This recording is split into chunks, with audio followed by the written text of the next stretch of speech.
Hollywood stars, wala rin talagang pinipiling tao o kabahayan ang naganap na wildfire sa Los Angeles, California ngayon.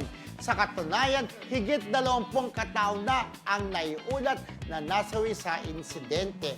May mga Pinoy celebrities naman ang mabuti na lang ay nakapag-evacuate agad at hindi na nadamay pa rito, katulad din na Inigo Pascual, Ivana Alawi, Claudia Coronel at Liza Soberano.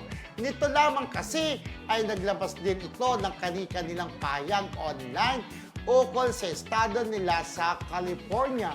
Pero sana patuloy pa rin po tayong magdasal na matapos na ito at para wala nang madami pang buhay, maging Pinoy man yan o hindi Pinoy.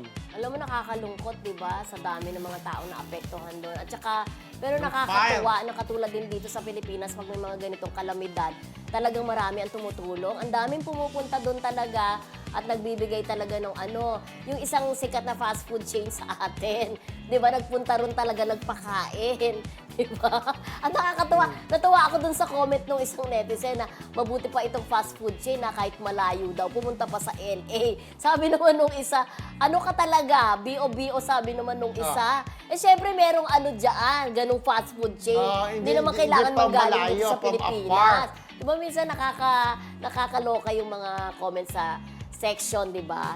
Sa sa mga social media. Kaya maraming pong tumutulong doon. Kailangan pa nila ng maraming tulong, kuya. Grabe. Ang pinsalang ginawa ng wildfire na yan. Pero yung wildfire na yan, talagang nakakalungkot ang maraming nawala. Ang gaganda ng bahay nila Paris Hilton, Tom Hanks. Pero ito ang nakakalungkot naman talaga na may mga nasawi. Pero kahit pa paano naman syempre, yung mga kababayan natin, iba talaga nakaligtas. Pero hindi ko lang kasi medyo napansin dahil may ginagawa ko. Yung kapatid ko, sabi Miss Ann, Friendship Milton, meron daw doon habang nagkakasunog, yung isang bahay na parang may ni Lord. Parang gano'n niya, na parang siya lang hindi nasunog. Yung parang gano'n. May gano'n, ano yata yung estatwa ni Lord na parang sa bahay niya. Siya lang yung na-save na tutik na lahat sila doon nasunog.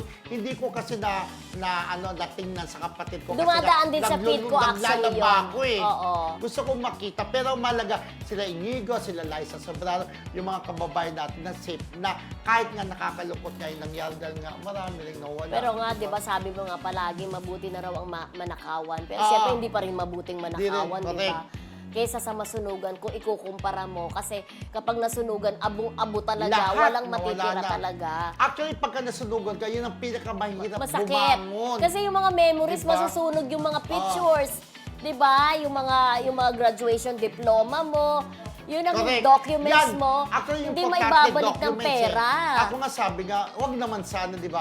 Pero in case na dumating sa punto yun, unang-unang mga kukunin, di ba, syempre yung mga documents, di ba, Miss Ann, yun ang pinaka-importante, di ba? Pero sana wag naman mangyari yun sa atin o sa mga taong na, di ba, wala na sana sunog-sunog. At kung meron man sunog-sunog, sana maupula agad ng mga bombero, di ba? Pero nalulungkot po tayo sa nangyari sa California, wildfire. Diba? Kaya talagang lahat ng bansa ay nakakaranas talaga ng mga ganitong sakuna. Kapapasok na ng bagong taon, kapapasok na ng bagong taon. Nakakalungkot naman po yung nangyari, di ba? Pero yan ang sinasabi, yan ay fortuitous event. Tama ba?